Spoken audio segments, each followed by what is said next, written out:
அரசு உதவி பெறும் பள்ளிகளில் படித்து உயர்கல்வி பயிலும் மாணவிகளுக்கும் இனி மாதம் 1000 ரூபாய் நிதி. தூத்துக்குடியில் திட்டத்தை தொடங்கி வைத்தார் முதலமைச்சர் மு க ஸ்டாலின்.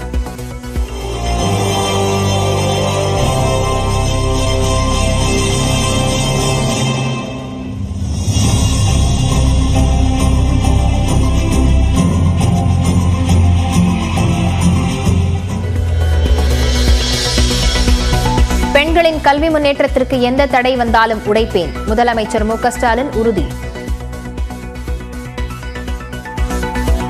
நான் கேட்டுக்க விரும்புவது படிங்க படிங்க படிங்க. படிப்புல மட்டும் கவனத்தை செலுத்துங்க. உங்களுக்கு தேவையான எல்லாத்தையும் செய்து தர நான் இருக்கேன், நம்ம அரசு இருக்கு. தஞ்சாவூர் தமிழ் பல்கலைக்கழகத்தில் புதிய பதிவாளராக வெற்றிச்செல்வன் பதவியேற்பு. நீக்கப்பட்ட பதிவாளர் தியாகராஜன் பூட்டிய அறையின் பூட்டை உடைத்து உள்ளே சென்றனர்.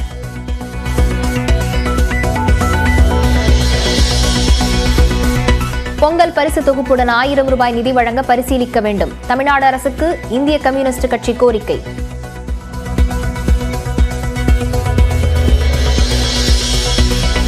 மாணவி பாலியல் வன்கொடுமை தொடர்பாக அண்ணா பல்கலைக்கழகத்தில் தேசிய மகளிர் ஆணையம் விசாரணை. உண்மை கண்டறிய அமைக்கப்பட்ட 2 நபர் குழு விசாரணையை தொடங்கியது.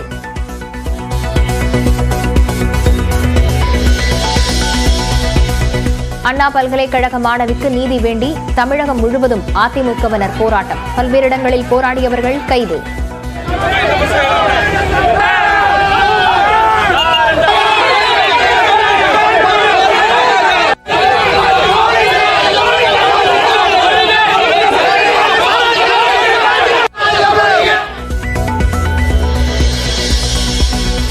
மாணவிக்கு நீதி கிடைக்கும் வரை போராட்டம் தொடரும் என எடப்பாடி பழனிசாமி அறிவிப்பு. யார் அந்த சார் என கேள்வியுடன் எக்ஸ் தளத்தில் பதிவு.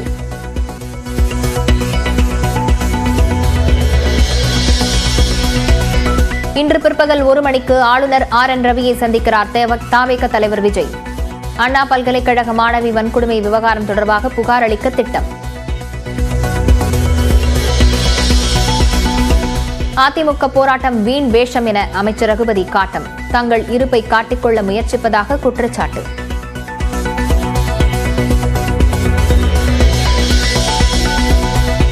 கோவை தடாகத்தில் தாயை இழந்த குட்டி யானையை தெப்பக்காடு முகாமிற்கு கொண்டு செல்ல முடிவு. யானை கூட்டம் சேர்த்துக் கொள்ள மறுப்பதால் முடிவு.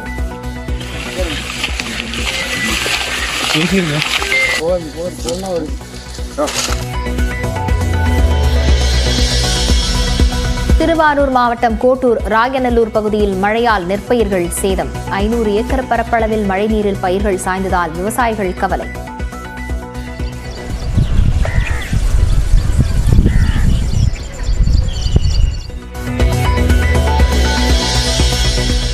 PSLV C-60 ராக்கெட் விண்ணில் செலுத்தப்படும் நேரம் மாற்றம். 9:58 மணிக்கு பதிலாக 10 மணி 15 நொடிகளுக்கு ஏவப்படும் என அறிவிப்பு.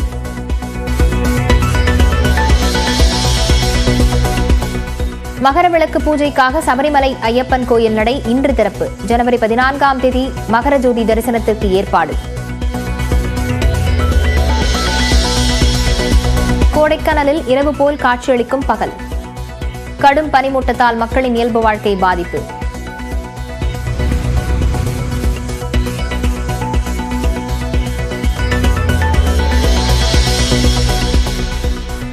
ஹனுமன் ஜெயந்தியையொட்டி நாமக்கல்லில் ஆஞ்சநேயருக்கு 1,08,008 வடைமாலை சாத்தப்பட்டு சிறப்பு அலங்காரம்.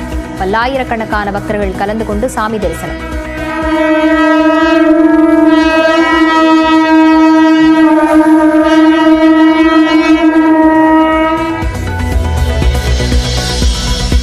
பாக்ஸிங் டே டெஸ்ட் கிரிக்கெட் போட்டியில் 184 ரன்கள் வித்தியாசத்தில் இந்திய அணி தோல்வி.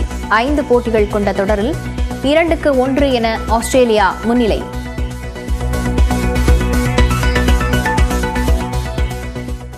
உயர்கல்வி பெறாத பெண்களை தமிழ்நாட்டில் இல்லை என்ற நிலையை பெறாமல் ஓய மாட்டேன் என முதலமைச்சர் மு க ஸ்டாலின் பேசியுள்ளார். 2022ஆம் ஆண்டு தொடங்கப்பட்ட புதுமை பெண் திட்டத்தின் மூலம் அரசு பள்ளிகளில் தமிழ் வழியில் பயின்று உயர்கல்வியில் சேரும் மாணவிகளுக்கு மாதம் 1000 ரூபாய் வழங்கப்பட்டு வருகிறது. இந்த திட்டத்தில் 4,25,000 பேர் பயனடைந்துள்ளனர். தூத்துக்குடி காமராஜர் கல்லூரியில் நடைபெற்ற நிகழ்ச்சியில் இந்த திட்டத்தின் விரிவாக்கத்தை முதலமைச்சர் மு க ஸ்டாலின் தொடங்கி வைத்தார்.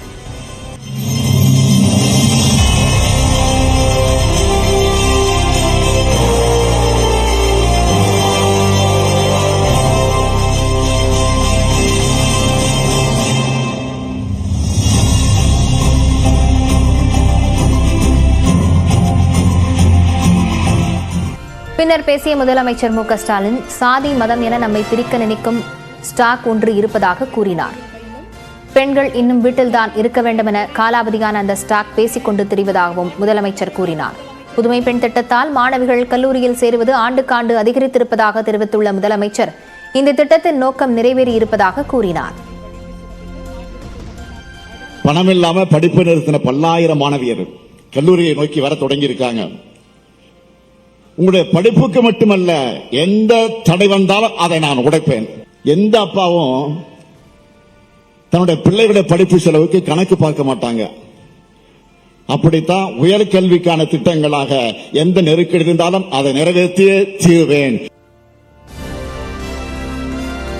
ஒரு ஆண் கல்லூரிக்குள் நுழைந்தால் அது கல்வி வளர்ச்சி என தெரிவித்த முதலமைச்சர், ஒரு பெண் கல்லூரிக்குள் நுழைந்தால் அது சமூக புரட்சி என்றார். இதனால் பாலின சமத்துவம் ஏற்படும் என்றும் அவர் பேசினார். இந்த ஒரு திட்டத்தால இத்தனை பயன்கள் கிடைக்குது.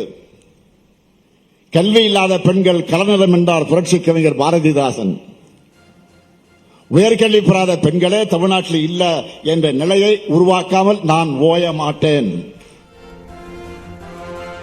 பிரதமர் மோடி தலைமையில் நடைபெற்ற தலைமைச் செயலாளர்கள் கூட்டத்தில் நான் முதல்வன் திட்டத்தை அனைவரும் பாராட்டி பேசியதாக குறிப்பிட்ட முதலமைச்சர் அதனை மாணவர்கள் பயன்படுத்திக் கொள்ள வேண்டும் என்றார்.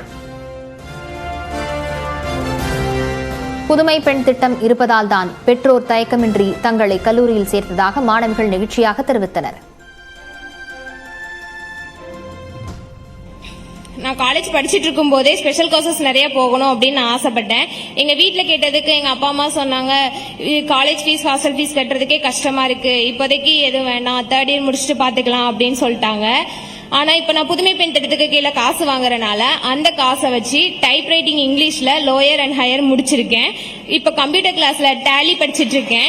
இதுக்கப்புறம் நான் பைத்தான் படிக்கலாம்னு நினைச்சிருக்கேன். அது மட்டும் இல்லாம என்னோட தனிப்பட்ட செலவு எல்லாத்துக்குமே இந்த காசு ரொம்ப யூஸ்ஃபுல்லா இருக்கு.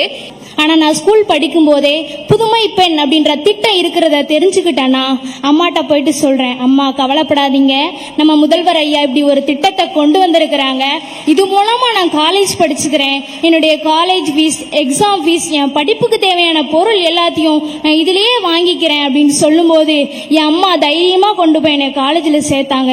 இந்த திட்டத்து மூலியமா எனக்கு தேவையான நோட்டு புத்தகங்கள், ரெக்கார்ட் புக்ஸ், ப்ராஜெக்ட் ஐட்டம்ஸ், அது போக டெக்னிக்கல் எக்யூப்மெண்ட்ஸ் வாங்குறதுக்கு எனக்கு நல்ல ஹெல்ப்ஃபுல்லானது இந்த திட்டம் தான். பிரிஞ்சு போன என்னோட கல்வியை, அதாவது நான் தடைப்பட்ட அந்த கல்வியை எனக்கு திரும்பவும் கொடுத்தது இந்த புதுமை பெண் திட்டம் தான்.